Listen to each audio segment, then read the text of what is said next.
Hi friends, today is our first physics lecture. Let's start now.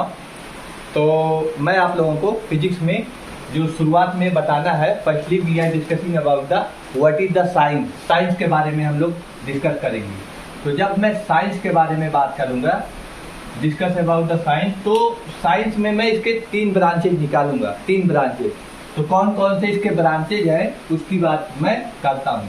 तो देखिए, जो first इसकी ब्रांच होगी वो होगा हमारा नेचुरल फिजिक्स। कौन सा हो जाएगा? Natural physics. नेचुरल फिजिक्स हो जाएगा। ये नेचुरल फिजिक्स जो है इसे हम लोग बोलते हैं प्राकृतिक विज्ञान, या प्रकृति विज्ञान, या प्राकृतिक विज्ञान बोलते हैं। तो ये हमारा इसमें आ जाएगा, प्राकृतिक विज्ञान में आ जाएगा। दूसरा जो हमारा इसका ब्रांच है, जो शाखा है, उसे हम लोग बोलेंगे आपका औपचारिक विज्ञान, जिसे बोलते हैं औपचारिक विज्ञान। औपचारिक विज्ञान बोलेंगे इसे। क्या बोलेंगे? औपचारिक विज्ञान। और इसे हम लोग बोलते हैं फॉर्मल साइंस बोलेंगे। क्या बोलेंगे? फॉर्मल साइंस बोलेंगे। तो ये हमारा हो गया फॉर्मल साइंस, ठीक है ना, फॉर्मल साइंस। अभी मैं इसके ब्रांचों के बारे में थोड़ा सा और डिस्कस कर दूंगा, लेकिन पहले इसके ब्रांचों को समझते हैं। और जो तीसरी इसकी एक शाखा होती है उसे हम लोग बोलते हैं सामाजिक विज्ञान। क्या बोलेंगे? सामाजिक विज्ञान। सामाजिक विज्ञान को अगर मैं बात करूं तो इसे हम लोग क्या बोलते हैं? Social science. क्या बोलेंगे? सोशियल साइंस बोलते हैं। तो ये हो जाएगा हमारा क्या? सोशियल साइंस हो जाएगा। ठीक। अब यहाँ पे मुझे क्योंकि पढ़ना है फिजिक्स, फिजिक्स के बारे में मुझे चर्चा करना है, तो ये हमारा आर्ट साइड के सेगमेंट में आ जाएगा। इसको हम लोग छोड़ देंगे, इसके बारे में समझेंगे नहीं, ठीक है ना। अब औपचारिक विज्ञान में हमारा मैथ का और लॉजिक का कॉन्सेप्ट आता है। इसकी जो ब्रांचेज निकलते हैं, वहां से एक ब्रांच निकलता है मैथ का और एक ब्रांच निकलता है लॉजिक का, ठीक है ना। तो इसको भी हम लोगों को पढ़ना नहीं है, जो कि फॉर्मल साइंस में आता है। मैथ और लॉजिक इसी में आते हैं, ठीक है ना। जो हम लोगों को पढ़ना है वो है नेचुरल फिजिक्स। और नेचुरल फिजिक्स में हम लोगों को 3 विज्ञान के बारे में पढ़ना है। तो फर्स्ट जो होगा इसमें वो हो जाएगा आपका फिजिक्स। किसके बारे में हो जाएगा? फिजिक्स के बारे में हो जाएगा। और दूसरा जो हो जाएगा वो आपका हो जाएगा केमिस्ट्री के बारे में। किसके? केमिस्ट्री के बारे में हो जाएगा। और जो थर्ड होता है वो होता है बायोलॉजी। किसके बारे में? बायोलॉजी के बारे में होता है। तो ये इसके सारे जो पार्ट निकल रहे हैं कहाँ से आई है, ये सारी चीज आप लोग अच्छे से ये फ्लो चार्ट या मैथ के जरिए आप लोग समझ लेना। तो अगर मैं फिजिक्स के बारे में बात करूं तो ये हमारा है भौतिक विज्ञान। आप लोग अच्छे से जानते हैं, इसे हम लोग क्या लिखेंगे? भौतिक विज्ञान। और केमिस्ट्री के बारे में बात बोलें तो इसे बोलेंगे रसायन विज्ञान। क्या बोलेंगे? रसायन विज्ञान। और बायोलॉजी के बारे में बोलें तो इसे हम लोग बोलते हैं जीव विज्ञान। क्या बोलेंगे? जीव विज्ञान बोलेंगे, ठीक है ना। तो यहाँ पर अगर मैं बात करूं, इनकी जो ये 3 शाखाएं निकली है, ये नेचुरल फिजिक्स यानी कि प्रकृति विज्ञान में आएगी। और प्रकृति विज्ञान में हम लोग डिस्कस करेंगे भौतिक विज्ञान यानी कि फिजिक्स के बारे में। ये सारी चीजें आप लोगों को साइंस जब पढ़ रहे हैं तो साइंस में जब आपको अच्छे से लिखने की जरूरत पड़ेगी तो ये सारी चीजें आप लोग जोड़कर लिख सकते हैं, ठीक है ना। इसीलिए मुझे ये बताना जरूरी पड़ गया, क्योंकि यूपीएससी के लेवल का ये आपका लेक्चर है, तो इसमें ये चीज जानना बहुत जरूरी है।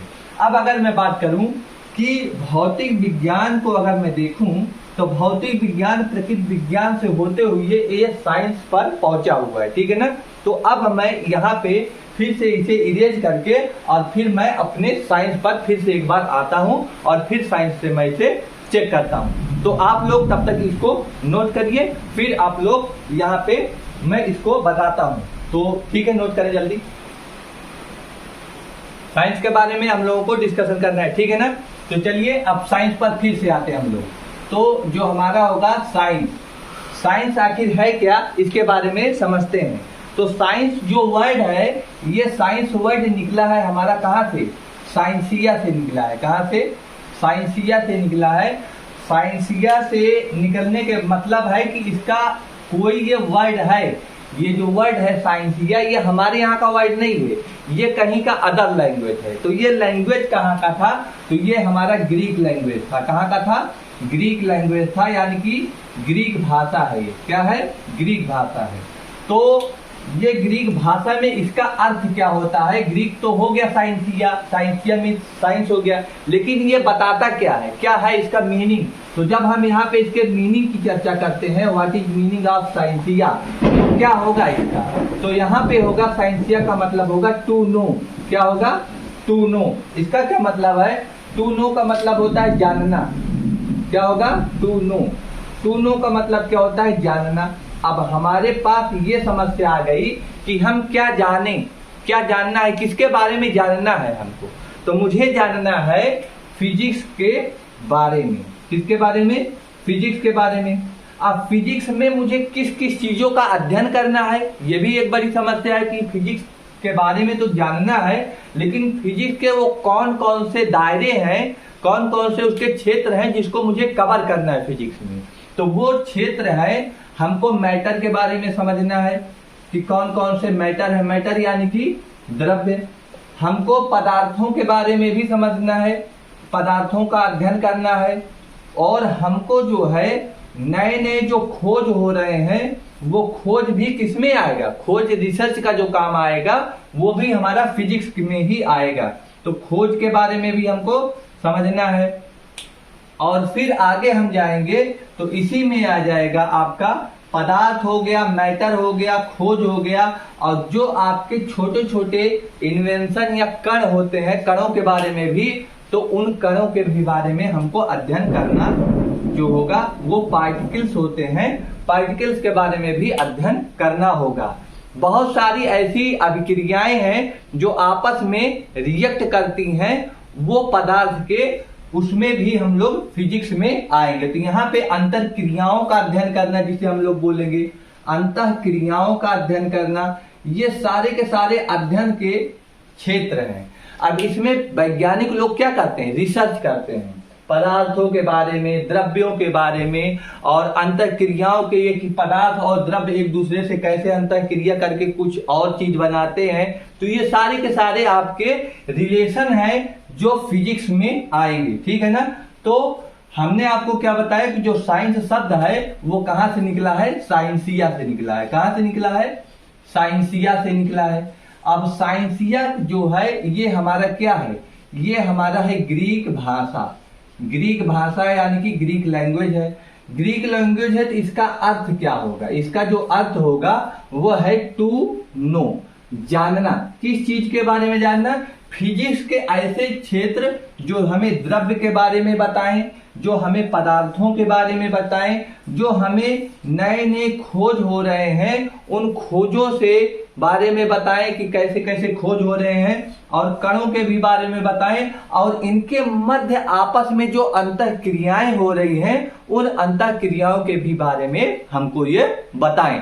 तो ये सारे के सारे, हम अगर फिजिक्स कहें कि फिजिक्स क्या है, तो फिजिक्स एक ऐसा वर्ड है जो ग्रीक भाषा से उत्पन्न हुआ है, और ग्रीक भाषा का कौन सा शब्द?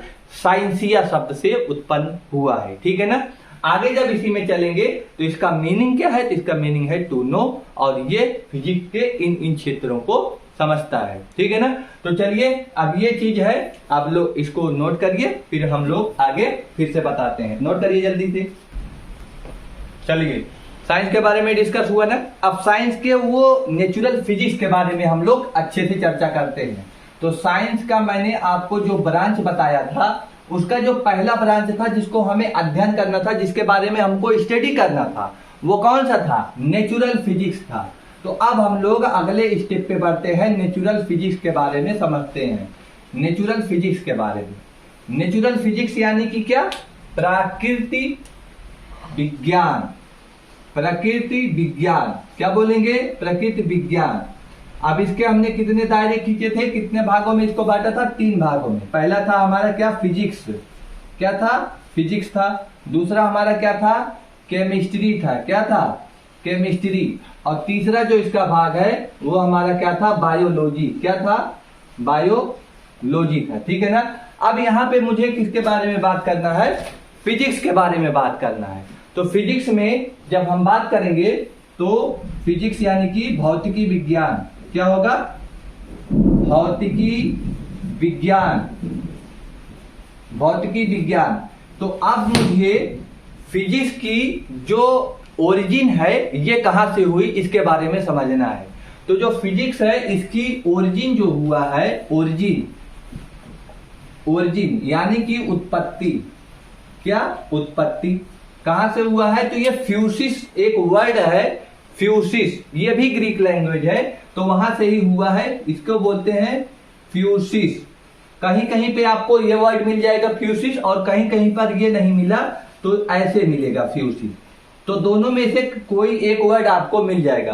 तो फिजिक्स की जो ओरिजिन है ये फ्यूसिस या फ्यूसिस वर्ड से हुई है। क्या है ये भी एक ग्रीक वर्ड है। इसका अर्थ क्या होता है? इसका अर्थ होता है, अगर इसकी मीनिंग की मैं बात करूं कि इसकी मीनिंग क्या होती है, तो यहां पे मैं इसके मीनिंग को समझते हैं। मीनिंग होता है नेचर। क्या होता है? नो अबाउट नेचर, यानी कि हमको जानना है किसके बारे में? नेचर के बारे में जानना है। नो अबाउट नेचर, किसके बारे में जानना? प्रकृति के बारे में जानना। यहां पे मैं लिख दे रहा हूं प्रकृति के बारे में, प्रकृति के बारे में जानना, प्रकृति के बारे में जानना, ये फ्यूसिस का मीनिंग होता है। ठीक है ना। वहीं पे अगर मैं थोड़ा थोड़ा अगर यहाँ पे डिस्कशन कर लेता हूँ इसके भी और इसके भी, बस थोड़ा थोड़ा कि ओरिजिन कहाँ से हुआ, तो इसकी भी अगर मैं ओरिजिन की बात करूँ केमिस्ट्री की, तो इसकी ओरिजिन हुआ है कीमिया वर्ड से। किससे हुआ है? कीमिया वर्ड। ये कीमिया वर्ड का क्या मतलब है? ये भी एक आपका लैंग्वेज है ग्रीक। इसका अर्थ होता है ब्लैक, ब्लैक मीन्स काला, तो यहाँ पे ब्लैक मैटर होता है। इसका अर्थ क्या होता है? ब्लैक मैटर यानी कि काला पदार्थ। क्या होता है? काला पदार्थ, ब्लैक मैटर होता है। जो इसका कीमिया शब्द निकला है ग्रीक लैंग्वेज से, इसका आपका मीनिंग होता है ब्लैक मैटर या काला पदार्थ। ठीक है ना। वहीं पे अगर मैं यहाँ बायोलॉजी की बात करूं तो इसकी भी बायो और लोगोस शब्द से मिलकर बना है। Bio plus logos, bio plus logos word से मिलकर बना है बायोलॉजी, जिसका मीनिंग जो होता है, मीनिंग अगर मैं इसके मीनिंग की बात करूं तो इसका मीनिंग होता है बायोलॉजी का लिविंग। क्या होता है? लिविंग थिंग्स, लिविंग थिंग्स यानी कि जितने सजीव चीजें हैं, जितने भी सजीव चीजें हैं उनके बारे में जानना, सजीव चीजों के बारे में जानना। अब जो सजीव चीजें हैं वो कौन कौन से कैटेगरी में आएंगे, तो उसकी मैं यहाँ पे दो कैटेगरी बनाता हूँ सजीव चीजों की, यानी कि जो लिविंग थिंग की दो कैटेगरी में बनेगा। पहली कैटेगरी है आपकी प्लांट की, प्लांट में भी जान होता है, वो भी लिविंग होते हैं। और दूसरी कैटेगरी होगी एनिमल की, यानी कि जानवर की। यहाँ पे ये जानवर की हो जाएगी और प्लांट यानी कि ये पौधों के बारे में हो जाएगा। अब पौधों के बारे में जो हम लोग बायोलॉजी में अध्ययन करते हैं वो कहाँ से अध्ययन करते हैं? तो बॉटनी। कहाँ से? बॉटनी से अध्ययन करते हैं। और जो एनिमल के बारे में अध्ययन करेंगे तो हम लोग कहाँ से अध्ययन करेंगे? तो जूलॉजी से अध्ययन करेंगे। ठीक है ना। तो ये सारे के सारे बायोलॉजी के ब्रांच है। जब बायोलॉजी हम लोग पढ़ेंगे तो वहाँ पे देखेंगे। केमिस्ट्री का जो पढ़ना है वो वहां से देखेंगे। अब मैं आता हूँ फिजिक्स के बारे में, तो फिजिक्स की चर्चा करेंगे। आइए पहले इसको नोट कर लीजिए। चलिए फिजिक्स के बारे में अब समझते हैं। ठीक है ना। ब्रांचेज हो गए साइंस के, तीनों ब्रांचेज की हमने अच्छे से चर्चा कर लिया। अब हम लोग समझते हैं फिजिक्स के बारे में। तो हेडिंग डालिए आप लोग फिजिक्स। क्या हेडिंग डालेंगे? फिजिक्स। फिजिक्स, फिजिक्स यानी कि भौतिक विज्ञान,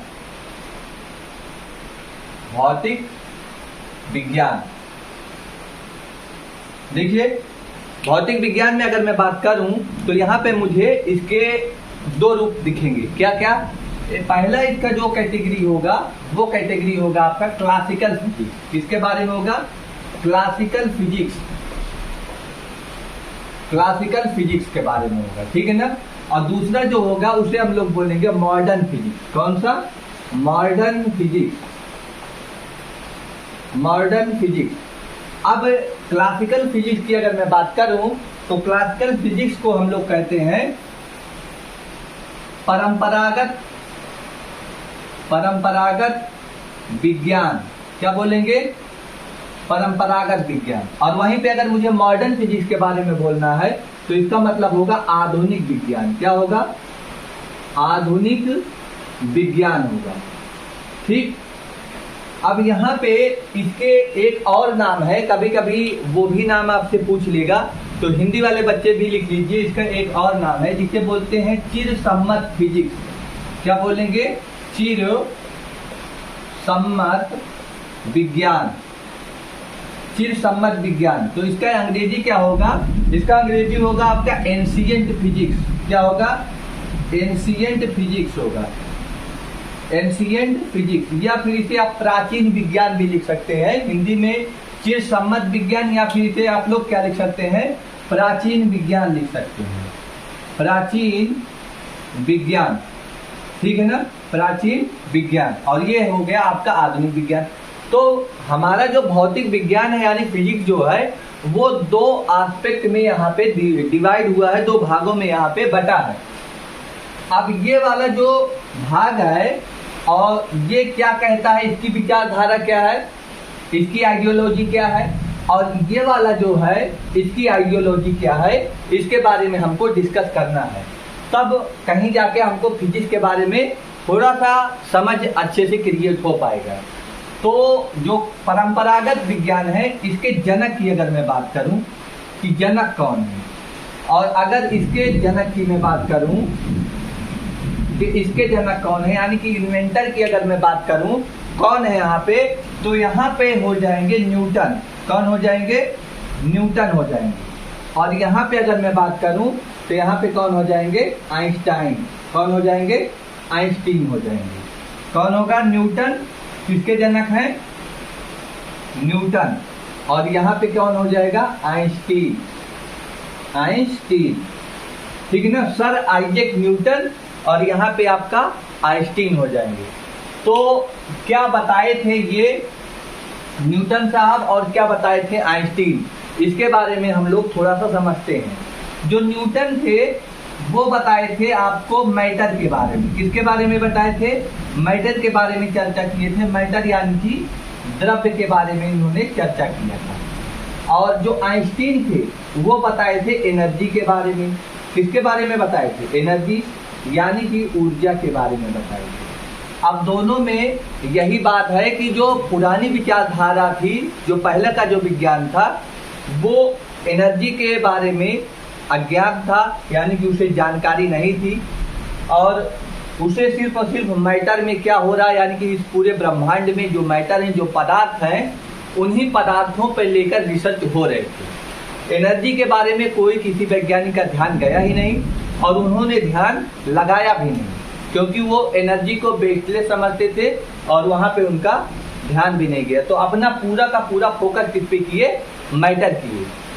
मैटर पे किए। तो न्यूटन साहब इसके बहुत बड़े, इसमें उनका बहुत बड़ा योगदान है द्रव्य में, मैटर में। तो उन्होंने उनको क्या बोलते हैं?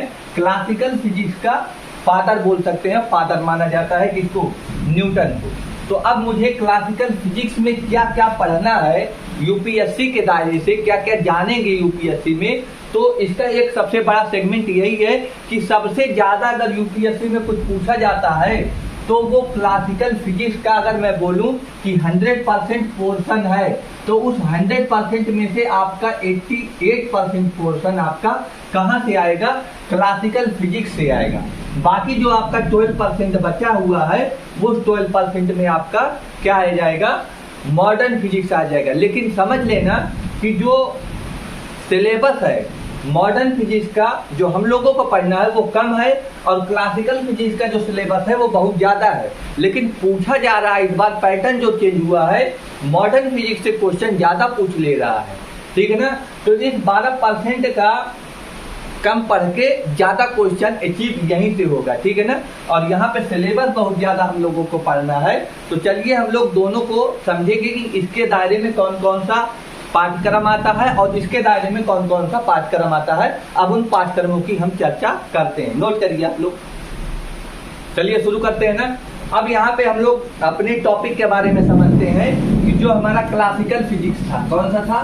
Classical physics. क्लासिकल फिजिक्स तो उस क्लासिकल फिजिक्स में हमको क्या क्या समझना है, क्या क्या टॉपिक हैं, यानी कि परंपरागत, यहाँ पे इसको भी लिखना जरूरी है, परंपरागत जो विज्ञान है, भौतिक विज्ञान, परंपरागत भौतिक विज्ञान, इसमें हमारे जो टॉपिक हैं, कौन कौन से टॉपिक हैं उसको बारे में आप लोग लिख लीजिए। जो टॉपिक है लिखिए। पहला टॉपिक है आपका मैकेनिक्स। क्या है? मैकेनिक्स। मैकेनिक्स पढ़ना है। मैकेनिक्स मतलब यांत्रिकी। क्या होगा? यांत्रिकी होगा, ठीक है ना। अगला जो टॉपिक हमको पढ़ना है यहाँ पे वो है ऑप्टिक्स या लाइट का। तो लिख लीजिए ऑप्टिक्स, या फिर हम लोग बोल सकते हैं लाइट। क्या? लाइट। तो यहाँ पे अगर मैं इसकी बात करूं तो ये है आपका प्रकाश। प्रकाश के बारे में हमको पढ़ना है, ठीक है ना। आगे बढ़ेंगे तो आगे है वेव। वेव के बारे में हमको पढ़ना है। वेव यानी कि तरंग। क्या होगा? तरंग। तरंग के बारे में हमको पढ़ना है। और फिर यहाँ पे हम लोग को पढ़ना है जिसमें आपका परंपरागत फिजिक्स में आ जाएगा सरफेस टेंशन आ जाएगा, आसंजक बल, सासंजक बल यानी पृष्ठ तनाव। तो ये सारी चीजें आपका इसी में ही आएगा। तो अगर लिख दूं थर्मोडायनेमिक्स। थर्मोडायनेमिक्स, थर्मोडायनेमिक्स में हमको पढ़ना है। इसमें आपको आ जाएगा क्या? जिसमें वर्क, पावर, टाइम है, कार्य और समय, गति, मोशन, सारे के सारे इसी चैप्टर में आपका इंक्लूड हो जाएगा, ठीक है ना। तो ये सारे आपके यूपीएससी के लेवल के, बाकी चैप्टर तो और सारे हैं, बट मुझे वहां तक नहीं जाना है जहां तक सारे फिजिक्स को मुझे डिस्कस करना है। जो आपके सिलेबस में है मेन ऑप्टिक्स है, वेव है, थर्मोडायनेमिक्स है, मैकेनिक्स है, और एक और चैप्टर है आपका साउंड। तो साउंड भी आप लोग लिख लीजिए। साउंड भी आपसे पूछा जाता है, ठीक है ना। साउंड यानी कि ध्वनि। तो साउंड से भी आपसे यूपीएससी में पूछा जाता है। तो ये आपका परंपरागत फिजिक्स में जितनी सारी चीजें आपको पढ़नी है, इसके सब मतलब ये तो आपका एक चैप्टर है मैकेनिक्स। तो यहाँ पे आपका बहुत सारे चैप्टर इसमें भी इंक्लूड है। ऐसा मत समझना कि मैकेनिक्स मतलब एक चैप्टर, ये पूरा एक यूनिट है, और इस एक यूनिट में दो दो तीन तीन लेसन है, ऐसा समझ लेना। तो ये 5 जो आपका चैप्टर जो लेसन है इसके कई सारे उपभाग हैं। तो ये हो गया आपका क्लासिकल फिजिक्स के बारे में। अब आइए आप लोग मॉडर्न फिजिक्स के बारे में समझिए कि जो मॉडर्न फिजिक्स है उसमें हमको क्या क्या पढ़ना है। मॉडर्न फिजिक्स की अगर मैं बात करूं तो ये है आधुनिक भौतिक विज्ञान। आधुनिक भौतिक विज्ञान, आधुनिक भौतिक विज्ञान, इसमें हमको जो पढ़ना है वो है न्यूक्लियर फिजिक्स। पहला क्या है? न्यूक्लियर फिजिक्स, इसको पढ़ना है। न्यूक्लियर मतलब नाभिकीय, फिजिक्स मतलब विज्ञान। तो यहाँ पे हो जाएगा नाभिकीय विज्ञान। क्या हो जाएगा? नाभिकीय विज्ञान, ठीक है ना। और यहाँ पे फिर मुझे जो दूसरा टॉपिक पढ़ना है तो चिकित्सा से संबंधित बातें हैं, जैसे कौन सा एलिमेंट किस चीज के लिए यूज किया जाता है बीमारियों में। तो डिजीजेज में कौन कौन से डिजीजेज में हमको पढ़ना है कि कौन कौन से एलिमेंट हैं, तत्व हैं जो यूज होते हैं। जैसे आपको मुझे बताना है, ये थोड़ा सा केमिस्ट्री के भी दायरे में आ जाएगा लेकिन है फिजिक्स में भी। तो इसका दोनों से संबंध है। जैसे आपका कोबाल्ट हो गया, जैसे आपका हो गया कार्बन हो गया, जैसे आपका क्या हो जाएगा लिथियम हो गया। तो ये सारे के सारे मरीजों के इलाज में यूज होते हैं। तो ये सारे के सारे आपका डिजीजेज या चिकित्सा वाले क्षेत्र में आएगा जो आपका मॉडर्न फिजिक्स में आता है। जैसे आपका आयोडीन हो गया। तो ये सारे के सारे आपके नए नए सेगमेंट हैं जिसको हमको पढ़ना है। और कौन कौन सा चीज है जो मॉडर्न फिजिक्स में आएगा? जो तीसरा है हमको वो एटम के बारे में पढ़ना है। किसके बारे में पढ़ना है? एटम के बारे में पढ़ना है, यानी कि परमाणु के बारे में भी पढ़ना है। तो यहाँ पर मॉडर्न फिजिक्स में ये सारे के सारे आपके चैप्टर हैं। चौथे अगर चैप्टर की मैं बात करूं तो इलेक्ट्रोस्टैटिक्स इसी में ही आएगा, ठीक है ना। तो यहाँ पर मैं आपको मॉडर्न फिजिक्स की जब मैं बात बता रहा हूँ तो ये मॉडर्न फिजिक्स कब आया, किस समय आया, तो यह जो है 1905 में, यानी कि 1905 में मॉडर्न फिजिक्स आया। इसी समय आइंस्टीन एक्टिव थे पूरी तरह से विज्ञान के क्षेत्र में, इनका पूरा सा वर्चस्व था जो आइंस्टीन है, ठीक है ना। और इसके पहले की अगर मैं बात करूं 1900 के पहले, जितना 1900 के पहले की सारी घटनाएं हैं, वो सारी की सारी घटनाएं, सारे के सारे इवेंट जो हैं वो आपके क्लासिकल फिजिक्स में आएगा, जो इन सारे चैप्टरों को लेकर है। तो यहाँ पे आपके कौन एक्टिव था, न्यूटन थे। तो यहाँ पे न्यूटन एक्टिव थे और यहाँ पे आइंस्टीन एक्टिव थे। 1905 की यानी 1905 की ये समय है और ये 1900 यानी कि 1900 के पहले का समय है, ठीक है ना। तो अब यहाँ पे मैं फिजिक्स में थोड़े से और चर्चा करने के बाद फिर अपने चैप्टर पे आते हैं। तो पहले इसको नोट कर लीजिए इसके सब टॉपिक पे, फिर आते हैं अपने अगले सेगमेंट। चलिए अब हम लोग शुरू करते हैं परंपरागत फिजिक्स में। अब आते हैं मॉडर्न फिजिक्स को अभी छोड़ देते हैं, किनारे रखते हैं, फिजिक्स के एक भाग को अब उठाते हैं जिसे बोलते हैं क्लासिकल फिजिक्स। तो क्लासिकल फिजिक्स हेडिंग डालिए अब लोग, हर चीज को एक एक नेक्स्ट कड़ी बनाकर आप लोगों को यहां तक हमने पहुंचाया है। तो अब आते हैं हम लोग इस पे क्लासिकल फिजिक्स पे, क्लासिकल फिजिक्स, ठीक है ना। थोड़ा स्पेलिंग भैया देख लेना, ठीक है ना, जल्दी में लिख रहा हूं, अगर स्पेलिंग कहीं मिस हो जाए तो उसको कोई दिक्कत ना लेना। क्लासिकल फिजिक्स यानी कि आपका परंपरागत भौतिक विज्ञान, परंपरागत भौतिक विज्ञान, ठीक है। परंपरागत भौतिक विज्ञान की अगर मैं बात करूं तो यहां पर मैंने आपको एक चीज बताया कि परंपरागत जो भौतिक विज्ञान है यानी क्लासिकल जो फिजिक्स है, यहां पर न्यूटन ने किस चीज पे जोर दिया, मैटर पे जोर दिया था। मैंने आपको बताया किस पे जोर दिया, मैटर पर जोर दिया, मैटर यानी कि द्रव्य पर जोर दिया, ठीक है ना। तो अब मुझे समझना है कि आखिर द्रव्य होता क्या है। पहले तो मेरे दिमाग में यह आना चाहिए ना कि व्हाट इज मैटर। जब मैं मैटर को समझ जाऊंगा तभी तो आगे उसको रिलेट कर पाऊंगा। तो समझिए मैटर क्या है।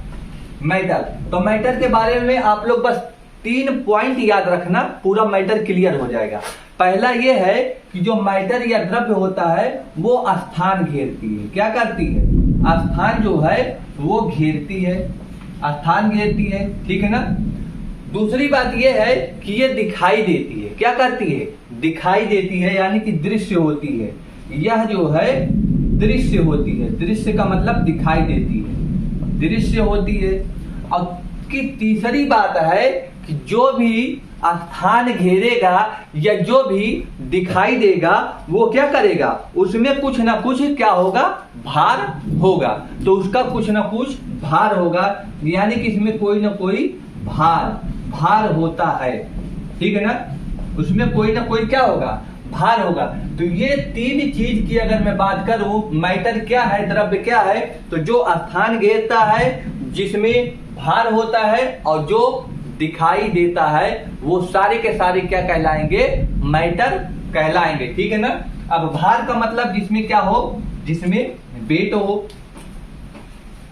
जिसमें क्या हो, वेट हो, वो तुम्हारा क्या है, मैटर। अगर उसे हम नापेंगे तौलेंगे तो वो क्या है, भारी रहेगा। और अगर भारी रहेगा तो वो क्या कहलाएगा, आपका मैटर कहलाएगा।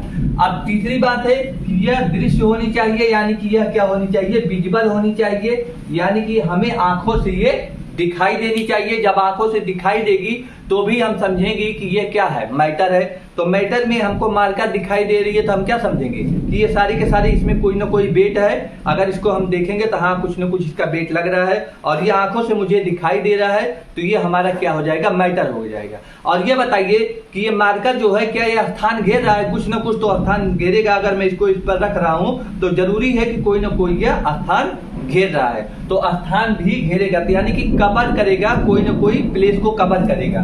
तो लिखेंगे कोई ना कोई ये कवर करेगा, किसको, प्लेस को। तो प्लेस को ये कवर करेगा, तो ये हो जाएगा आपका क्या, द्रव्य। द्रव्य के बारे में इतनी चीजें अगर आप लोग समझ गए, ये 3 पॉइंट ही आपको समझना है कि व्हाट इज मैटर। तो मैटर क्या होगा, कवर करेगा कोई ना कोई प्लेस, उसमें क्या होगा, विजिबल होगा, आंखों से दिखाई देगा और वेट होना चाहिए, यही हमारा होता है मैटर, ठीक है ना। तो अब यहाँ पर इसको कोरिलेट करते हैं मैटर को किससे, एनर्जी से। जो हमारा एनर्जी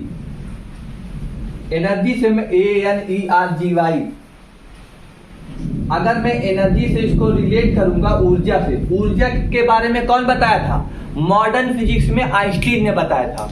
उन्होंने क्या बताया था कि जो मैटर है, जो द्रव्य है, उसको किसमें, एनर्जी में बदला जा सकता है, कन्वर्ट किया जा सकता है। और एनर्जी को किसमें कन्वर्ट किया जा सकता है, यानी कि द्रव्य में। यानी कि ये आपस में क्या हो सकते हैं, इंटरचेंज किए जा सकते हैं। क्या किए जा सकते हैं, इंटरचेंज किए जा सकते हैं। किसने बताया, आइंस्टीन ने बताया। न्यूटन बोले कि नहीं, द्रव्य को एनर्जी में हम कन्वर्ट नहीं कर सकते हैं और ना ही हमारा एनर्जी द्रव्य में कन्वर्ट हो सकता है। तो 1900 के पहले की जो घटना थी वो इस पर बेस्ड नहीं थी। 1900 के बाद जो आया तो वो आइंस्टीन ने ये सापेक्षता के सिद्धांत में E बराबर mc² के जब उन्होंने रूल निकाला तो ये करके उन्होंने दिखा दिया, ये प्रूफ करके दिखा दिया कि द्रव्य को यानी मैटर को एनर्जी में कन्वर्ट किया जा सकता और एनर्जी को भी द्रव्य में कन्वर्ट किया जा सकता है। तो यहाँ पर ये बात हुई दोनों के बीच में टक्कर की। किसके किसके बीच में टक्कर की, क्लासिकल फिजिक्स और मॉडर्न फिजिक्स। क्लासिकल फिजिक्स का क्या, मैटर, और मॉडर्न फिजिक्स का क्या, एनर्जी। दोनों इंटरचेंज करवा के ये सारी की सारी बात हो गई। अब अगर मुझे एनर्जी के बारे में समझना हो तो एनर्जी क्या होता है, तो जस्ट इसी का उल्टा, ये स्थान घेरती है तो एनर्जी कोई स्थान और स्थान नहीं घेरती है।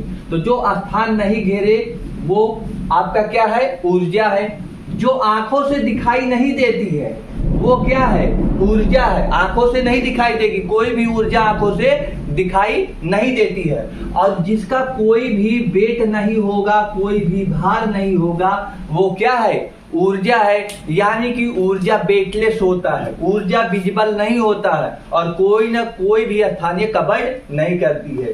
तो ये सारी के सारी क्या होती है, एनर्जी होती है। तो एनर्जी आप लोग अच्छे से समझ गए, मैटर आप लोग अच्छे से समझ गए, इतनी सारी चीजें अगर आप लोग समझ गए तो अब मैटर के संबंध में हमारा जो चैप्टर होगा कि मैटर के बारे में इतनी सारी चीजें हमको कहां से पता चलेगी, आखिर कौन सा चैप्टर मुझे अध्ययन करना है। तो मैटर के बारे में मुझे जानना है, यानी कि द्रव्य के बारे में जानना है, तो मुझे मेजरमेंट को समझना होगा कि कौन कौन सी ऐसी चीजें हैं जो स्थान घेरती है, जिसमें भार होता है, जो आंखों से दिखती है। तो उसके लिए मुझे जो टॉपिक पढ़ना पड़ेगा वो है भौतिक राशियां। क्या है, भौतिक राशियां।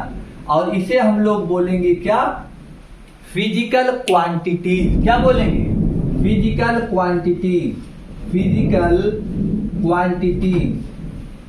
अब हम लोग आएंगे अपने नए चैप्टर में जिसे हम लोग बोलेंगे फिजिकल क्वांटिटीज या फिर भौतिक राशियां। तो आज का जो हमारा लेसन होगा, ये जो लेक्चर है, लेसन बोल रहा हूं, जो लेक्चर है यहीं पे हम इसे क्लोज करते हैं। आप लोग भी ज्यादा बोर हो जाएंगे। जितना मैं बताया हूं आप लोग अच्छे से इसे इसी वे में अगर नोट किए कॉपी में तो यकीन मानिए कि बहुत अच्छी तरह से एक बार देखने पे ही आप लोगों को याद हो जाएगा। फालतू के बकवास की चीजें कुछ नहीं लिखनी है। जितना मैं फ्लो डायग्राम की तरह से, फ्लो चार्ट की तरह से इसे मैं बताता जा रहा हूं, आप लोग ऐसे ही इसे नोट करिए, अच्छे से लेक्चर देखिए, ऐसे नोट करिए। एक बार पन्ना पलटेंगे पूरी तरह से याद हो जाएगा, पक्का है, गारंटी के साथ याद हो जाएगा। फालतू की कोई कहानी लिखने की जरूरत नहीं है। यह एक साइंटिफिक रीजन है इस तरह से याद करने का, दिमाग में आने का। तो चलिए, आप लोग को मेरा यही ओपिनियन है, यही सुझाव है कि आप लोग भी ऐसे ही करिए। ठीक है, मिलते हैं अगले लेक्चर में। आप लोगों को वीडियो कैसा लगा अपना कमेंट और सुझाव बिल्कुल दीजिएगा, हमें आपके कमेंट का इंतजार रहेगा। Okay, keep watching, bye bye.